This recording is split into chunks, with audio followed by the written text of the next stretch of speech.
The following is a special presentation of Tony Kurre Radio. Welcome back to another UAB Director's Chair. He is the AD sitting on my left here on our Tony Kurre YouTube channel, should I say. And, of course, you can also check that out. UABsports.com is the website you want to go check out. And, of course, wherever you get your favorite podcasts, we're available everywhere. This is our most listened to show here on the TKR platform. You can hear it at least 5 times a week. I think I've covered our bases, my friend. How are you? What's going on? Man, I'm excellent. How are you doing? No, fantastic. We always talk a little classic rock. Guess who I'm interviewing today? I'm going to be on ABC 3340. You know, I have my own television show. Yeah, you're famous, man. I know. On ABC 3340. And it's from 10:30, 11 o'clock every Saturday morning. Guess who my guest is that's going to be on this Saturday morning that I'm interviewing as soon as I'm jetting out. As soon as I'm jetting out. No. They're on the road with ZZ Top right now, I'll tell you that much. Is it Jesse James Dupree? It would be it would be Leonard Skinner.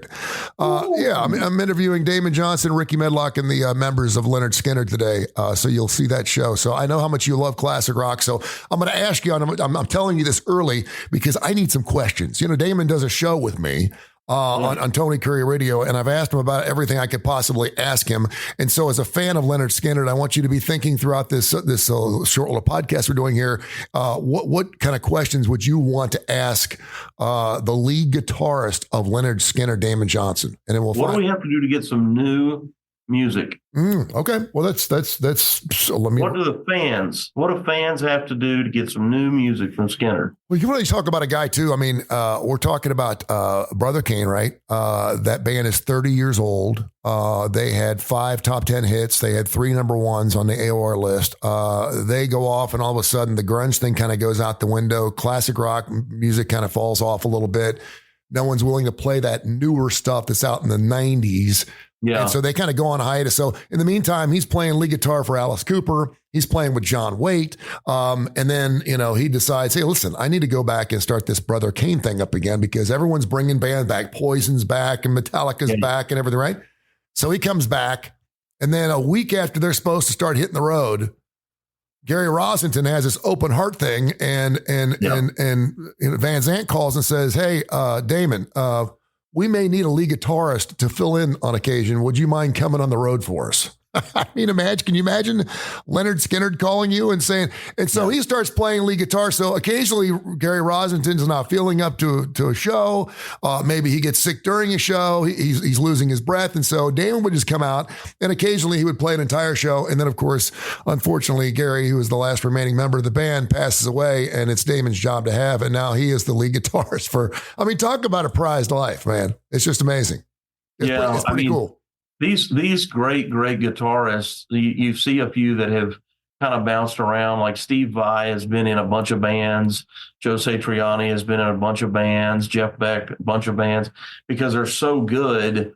I mean, they're almost so good that you can't get them because they're so good. That's just kind of an odd thing to say it like that, but they're just such incredible players. They're almost too good to lower themselves to be in one of these average bands. I hear you. That's a great point. And I think that'd be a great question to throw at Damon today because I think he kind of is the Stevie Vai, the Joe Satriani, maybe the Beck of my time, certainly from our close proximity and the fact that he's a Birmingham guy, but a Nashville guy now.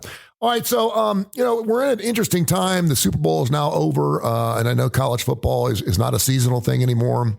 Yeah. And basketball is full force. We can now take all of our brain measures and we can just point it towards college hoops and maybe professional hoops as well, because I love the NBA. My son loves the NBA.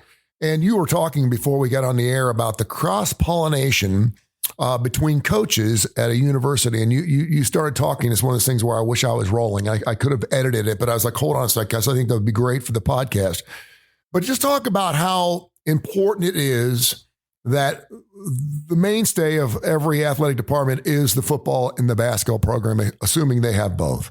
Yeah. And how important it is for them to work together Because, we never, you are either a basketball school or a football school. Well, we know that's not true because Ohio State's done it. Florida's won national titles on both ends. You're seeing the Auburn Tigers right now. They bring Bruce Pearl in years ago, and all of a sudden, he's got this team going to Final Fours, and obviously Auburn has always been considered a football school. But can you just talk about how important it is that your coaches, and you use Trent Dilfer and Andy Kennedy as a prime example, two guys that have huge brands. Everyone knows who they are. Yeah. You would think it'd be pretty easy they get along.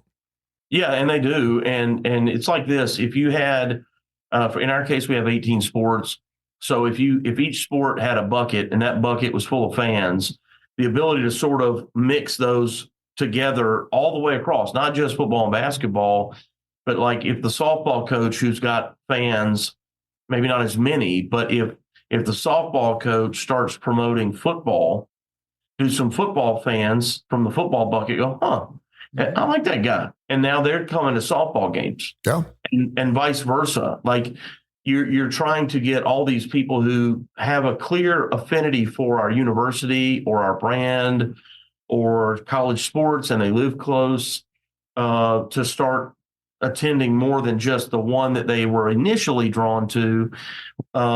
That creates value. It kind of helps all the boats rise, so to speak. And yeah, so in the case that you asked, our two biggest brands, football and men's basketball, I use that word cross-pollination. If you can get the basketball coach promoting football and the football coach promoting basketball, you start to get this crossover of fan where really instead of getting this many at one and that many at the other, you kind of get like this. Mm-hmm. They sort of both go up.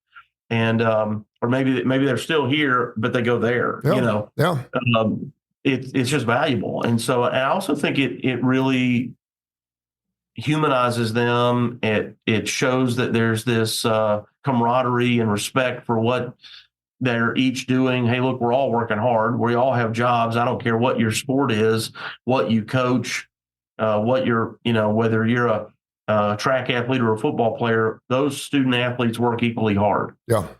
You just don't know it because you maybe haven't been to a track meet, but those kids are out there on the track all day, every day, running and training and lifting in the off season and doing what they do to try to be great at what they do.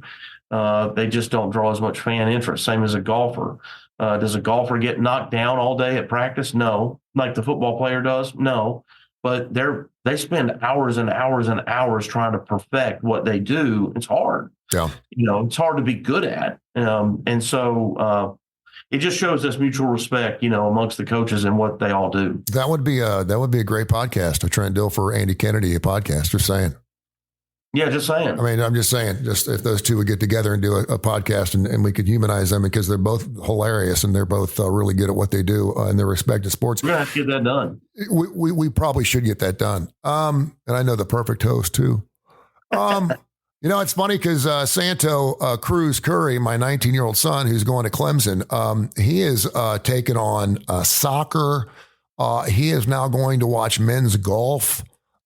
He has watched women's volleyball, and I'm like, and this kid loves college football and he loves college basketball, and I'll go, what are you doing tonight? He goes, I'm going to go watch the girls volleyball, and I'm like, and I got to bite my tongue because I'm his dad, and I'm proud of him, but I mean, I would have never thought in a million years my son would go watch women's college volleyball. And exciting. It's exciting.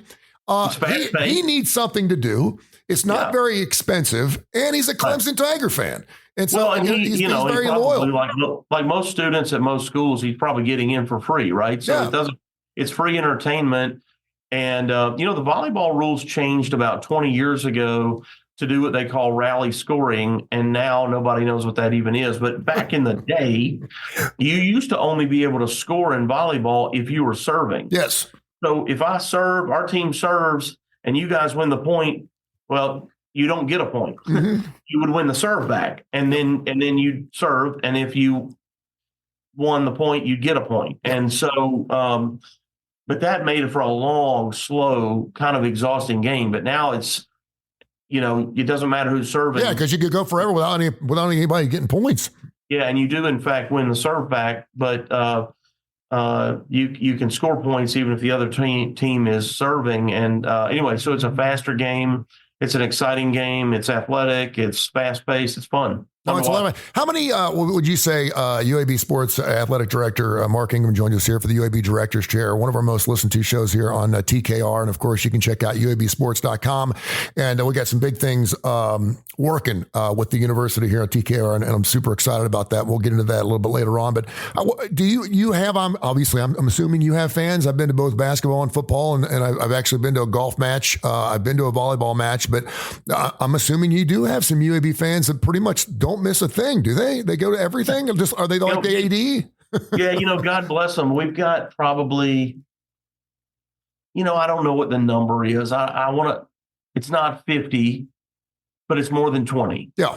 Maybe it is 50. There's about 20 to 50 people somewhere in there that kind of don't miss anything. Yeah. And it's sort of hilarious. And sometimes, like we'll have a weekend series in baseball, and maybe I'm at the Friday game and the Sunday game, and I go to the Sunday game, and a few of them will be like, "Hey, man, nice of you to show up." I'm like, yeah, all right, you guys work. Yeah. I don't know how they do it, but we got a few people that really don't miss anything, and thank God, God bless them. They are at just about everything we have, and we've got an all sports pass here, a gold card that you can get for $65, and you can go to every single sporting event we have other than football and men's basketball. So, when you think about that, wow. Particularly, families with young kids, retirees, that's a heck of a deal for, a year-long entertainment. And again, it doesn't include football or men's basketball, but everything else. You think you can get baseball and softball and women's basketball and volleyball and the soccers and all that to be able to go and watch a game. It's fun. Yeah, it really is. We do have an email question here I want to get into, and then I want to get into why we have 31-year-olds playing college football. Ed in Southside was asking, what ownership value does UAB have of Protective Stadium? He knows that the state or the city has a big partnership in that, and he knows that UAB does as well. He was asking about having more events there. I know there's a motocross thing, I think, coming in February. I thought, how cool is that to have motocross at Protective Stadium? I mean, I'd rather see it outside than see it at Legacy, which is very nice, by the way, too. But then, we had Garth Brooks play there. We had the World Games that had their closing ceremonies there and their opening ceremonies. But how much of a piece of that pie does UAB have? Do they have any control of what plays there? And if UAB wanted to do something down there, could you do it on your own? Yeah, we can. We don't own it. Okay, so it's owned by the BJCC, the Birmingham Jefferson Convention Center. They own it. So they run it and manage it. They book the events and that kind of thing. So we don't have any ownership stake. I think that was the beginning of the question. We don't dictate, do they have concerts or motocross or whatever. As a Birmingham citizen, I hope they'll continue to have as much as possible. It's fun. It's a great venue. It's a great spot. Yeah, you may love or hate Garth Brooks, and I may love or hate motocross, but between the two of us, we probably go to one of them. And sure. And so the more of that is good for our community. It's good for our tax base. We in our lease we have scheduling priority for our football games, so the BJCC can keep scheduling things, but we have the priority, and the BJCC is good about that. They know that.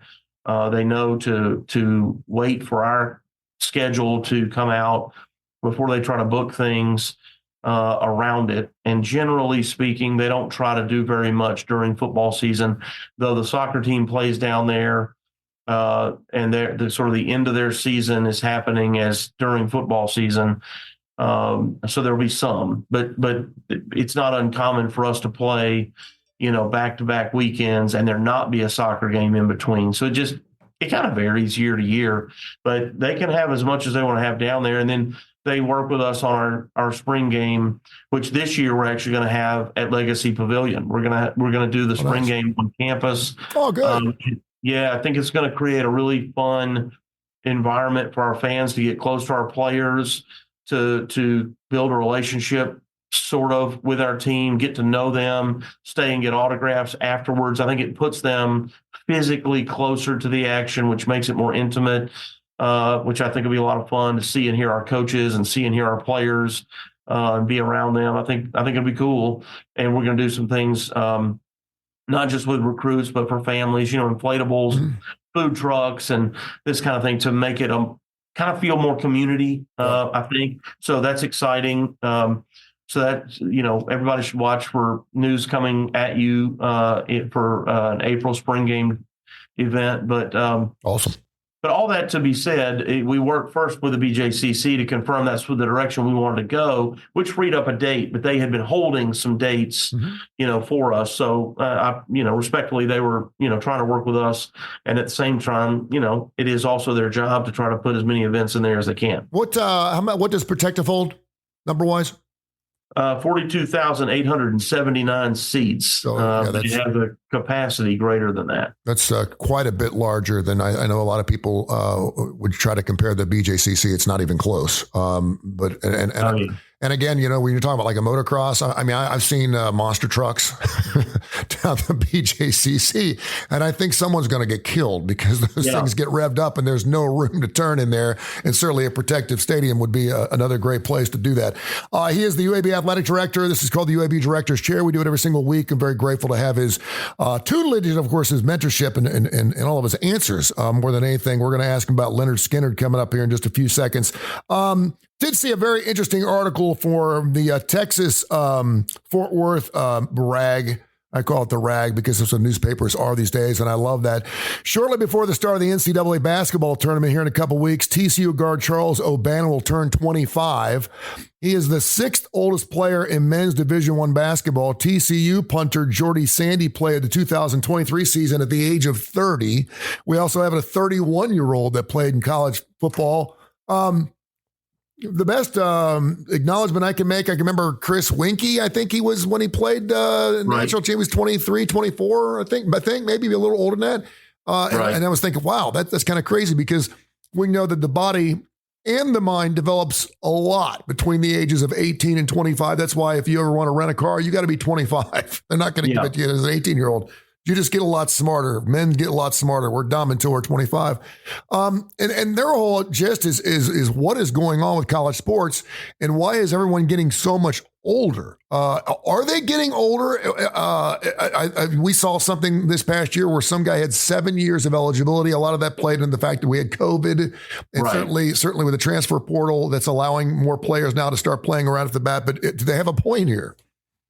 Yeah, I would say to that writer, they should probably do a little more homework before. If they're just kind of writing a fun thing, I didn't read it, but older guys playing is not new. You mentioned Chris Winkie. That's a great one. When I was at Tennessee, we had a guy named Kelly Washington. Mm-hmm. Both of those guys went and played pro baseball first, and there's always been a rule that allowed you to play pro something other, like if you played pro baseball, then you could go to college and still play college football because you weren't a professional in that sport. You could not go play pro baseball and then go play college baseball. So that was the rule. That's been the rule for years. Chris Winkie is popular because he was a quarterback and he won the Heisman Trophy. Mm-hmm. But there's been people doing that, going into the military first, out of high school, go to the military. As long as you don't start college, your eligibility clock starts when you start college. So as long as they didn't take any college classes, then they could come out of 4 or 5 years of the military, then go to college on the GI Bill. And now here they are. They're 23 years old, 24 years old maybe, and they're a freshman. Yeah, and that's what happened with Winkie, too. And I totally forgot about this, but he played 6 years in minor league baseball before he actually started going to Miami as a quarterback. So Right. And then what hurt him in the NFL, frankly, is that as a rookie, he's like 30, mm-hmm. And so that sort of hurt his ability from a draft status perspective, how teams looked at him and what his, long-term abilities were. Was he good or not? It was really like, okay, we're going to invest this in him. How many more years has the guy got, know? And so that was at no fault of his own, a bit of a detriment, and whether they were right or wrong in their thinking, there's just so many variables that go into draft status. But you mentioned COVID. We've also always had a rule where you could get a year back because of injury. Medical hardship waiver is what it's called. On the back end of your eligibility, you ask the NCAA, you say, hey, look, Tony Kurre was our whatever position, our running back. And he had already redshirted, but in the second game of the season, he tears his ACL and he loses an entire year. Mm-hmm. The guy only played one game and one quarter or something. Would you consider giving him that year back that he missed? And the NCAA is very careful to not be abusive there, but also be reasonable. So, Football Oversight Committee and the folks that look at those waivers grant that. So there's always been a possibility you could get a sixth year, mm-hmm. right? Because you have 5 years to play for. You have a redshirt year and 4 years of eligibility. So that becomes a sixth year, if you get that one, and now layer in COVID. Anybody that was a student athlete during the pandemic got an extra year automatically, no questions asked. So the quarterback at San Antonio this past year was a 7th year senior. He had his normal 5 years, plus he had a hardship waiver, a medical hardship waiver because he was injured. Mm-hmm. And look, man, nobody's out there trying to get injured. Sure. So he got that 6th year, and then he got a 7th year because he got a COVID year. Mm-hmm. So, yeah, we were playing against a 25-year-old out there this past year, and he operated like a 25-year-old. Yeah. I mean, what I mean is not only was he a great, great player, but like he wasn't rattled by the noise or the game or the moment at all. Yeah. I mean, he, in the middle of the game, we were up and he's just cool. I mean, just calmly walking from the sideline, coming out of a break, out to the huddle, not worried about the play clock. He's like, I got this, Yeah. and it showed, and it that calmness, that composure, that maturity translated to performance, and it mattered. And assuming and again, we know that less than 1% are going to make it the next level. Let him play as long as he wants, man, because when it's over, it's over, right? And there's a guy, Tony, and I hate this because I've met with this person. There's a guy who's out there trying to become the oldest player ever, and he's a long snapper. I saw the story. Yeah. Yeah, he's like 50. Yeah. I've met him. Mm-hmm. He was in the service too, right? Wasn't he in the service? Yes, he was in the military. Yeah. And I met with him right here in my office. One day he was in the Birmingham area, and can't remember why he was here. This has been at least a year ago. But yeah, he's trying to get on with the team and get into a game. And he taught himself how to long snap, like after his military career. And he's not great, but he's pretty decent. Yeah, that's kind of cool. He can get it done. I'm 58. I couldn't do it. Yeah, I mean, he's, but God bless him, and somebody will pick him up because he's not bad. There was another guy at like a division, like an FCS program, a guy, and he was a linebacker, and he was playing, and I bet he was like 40 something, playing after his military career. So it happens. It doesn't happen a lot, but those stories are out there. It's fun. It's killer. We got one more email here, info@TonyCurryRadio.net, info@TonyCurryRadio.net, kind of plays along with this, and I just found this here. Sylvia in Mountain Brook wants to know, with the transfer portal, she is aware that in the past, if you wanted to transfer, you'd have to ask your coach. They could either let you go or not let you go, and then if they were going to let you go, they could tell you where you were going to go or where you weren't going to go. And a lot of schools are like, you're not playing inside of our conference. How does that play out now with the new rules? There aren't any. The old rule was you would go to your coach and you would ask for your release. Mm-hmm. If the coach said, I'm not giving you your release, you could still transfer. Yeah. What it meant, though, was, first of all, when you transfer to another school, unless you transferred down a level, so from FBS to FCS, but if you went from FBS to FCS, you could play immediately. If you went FBS to FBS, UAB to Texas or Texas to UAB, you had to sit out a year. If you got your release, let's say you could leave Texas and come to UAB, and we could put you on a scholarship, but you couldn't play for a year. Mm-hmm. If you did not get your release, you could still transfer, but we could not pay you. You could not be on scholarship for the first year. So you had to be a walk-on for a year if you did not get your release. So that was the whole do you or do you not get your release. You could still leave. Yeah. It's free country. You can leave and go somewhere else.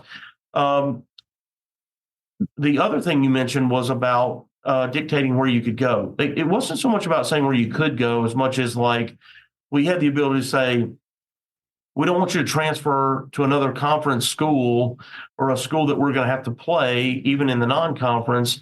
while you're in college. So here's what our schedule looks like for the next 3 years. We don't want you to play it because we think you're good, Tony. We don't want you to leave. We don't want you to play against us. Yeah. So you can go anywhere you want to go except for these places. Mm-hmm. So we used to have that flexibility. Now we have none. The player does not have to even meet with us to tell us that they are in the portal or getting in the portal. They can just get in the portal. And the value in the old system was that it forced a conversation between the coach and the player that maybe had not been had. Yeah. The coach might have the player might have their feelings hurt over, Hey, Tony, you're a sophomore, and yes, we recruited another quarterback. We brought Mark in. Mark signed. He's in high school. I mean, we got to have a pipeline of players. In your mind, you might be thinking they love me more than they love you. Mm-hmm. When in actuality, they love you. Yeah. We got to have backups, and you got to have. What if you get hurt? And then when you graduate, we got to have a guy after that that we've grown and matured and gotten ready. And so it forces a conversation that hadn't been had formally, and it gave a coach a chance to say, "Nah, man, Tony, you're doing great. We think big things are coming out of you. This is what we see." Or they might go, "Tony, we love you. You're a great guy. You work hard, and we get it. But I think if you want to get on the field next year, based on the guys that are ahead of you and the guys that were coming in, you might be better off to transfer." Yeah. And we're good, and no hard feelings, but he forced that conversation, which today some kids never have. They just emotionally, after practice one day, forget this place. I'm going, poop, and they press a button and they're in the portal. Pretty amazing stuff. He is Mark Ingram, the UAB athletic director. This is called the UAB Director's Chair. We love talking some classic rock, of course, AC/DC. We made the announcement last Wednesday because I actually called the band and called the label, so I knew that they were going to go on a worldwide tour last Wednesday. They told me not to break it, but I got to do what I got to do. Too late. So I broke it on Livewire last Wednesday that they were going to go on tour to celebrate their 50th anniversary. And they are. They're going to start in Europe, and I think they start in Stuttgart or something like that, Germany, on May 17th. And they'll be playing everything from Wembley to London to Austria to Australia. I mean, they're going all over the place. And they'll play through August, and they're going to make their way to the States. So that was big news. Something that's really not big news because they've been out there for a while is Leonard Skinner and ZZ Top. They decided to do this tour thing. And it's kind of like there really is no end to these tours anymore. They just start, and as long as people are buying tickets, they just keep playing, and the band could be on the road for 5, 6, 7, 8 years, which was what it feels like, not only for Kiss, but maybe Leonard Skinner as well. We're going to be interviewing the band on ABC 3340 on this TV show I do called The Starting Lineup, which will be on Saturday morning at 10:30, and I'm going to be interviewing the band, and I wanted you, while we were reminiscing and talking some college hoops and football, do you have any good questions? You already gave me one good question. That is the Stevie Vai question. The fact that Damon Johnson is the lead guitarist. And of course, he is a very humble individual. He will say that Gary Rosington was the greatest thing that ever happened. But I'll get it out of him. But the guy's played with John Wade. He's played with Leonard Skinner. He's played with Thin Lizzy. But what other questions would you like as a Leonard Skinner fan? What would you like me to ask him today? Well, I mean, are any of those bands, he's not going to say that he's probably going to say he loves the band he's in more than any band he's ever been in. But, is there a particular band's music or a particular band that's been harder to work with or easier to work with? Great question. I've got it written down. I was going to say, what's your favorite style? Because I think every band's got a different style. Yeah. Or what about a favorite, they always have had somebody that's opening for them. And what's your favorite opening act that you've traveled around with? Yeah, that's good. I like hearing musicians talk about other music that they also like. So what's your favorite band that's out there? Or what's your favorite modern music that's out there? Is there a band that you really like that's new? Who do you think, other than yourself, who's the best band, or who puts on the best concert? Other than you guys, who puts on the best concert that you've seen? He said, and he's done just a multitude of shows here on TKR, and you can hear him 5 days a week. We replay them because they're so stinking good. He does a thematic thing where he'll do his top 6 guitar solos or top 6 Leonard Skinner songs or whatever. And he tells a story about they came back to Birmingham when he was with Brother Kane, and they were the opening act for Van Halen in the early 90s. And he just talks about hanging out with Eddie Van Halen. And of course, we had him on our show shortly after Eddie left this earth a couple of years ago, but it was just, man, to hear that story and him and Ed drinking beers before the game, it's like, wow, it's just thinking amazing, man. It really is. Yeah. So great. All right. I got some questions. That's great, man. Thank you so much. I appreciate you. And we will catch up next week and see what's going on. Real quick, basketball, women's basketball, men's basketball is hot and heavy right now. What's going on? Yeah, we got women's basketball on Saturday. It's a blackout, 1:00. And then men's basketball Sunday at 2:00. That blackout worked out pretty good for UAB's basketball program. Yeah, they're doing well. They're both doing well. Look, the league has been everything we thought it would be. The American is just hard and harder. And, we brought a lot of really good basketball brands out of Conference USA, like Florida Atlantic, for example.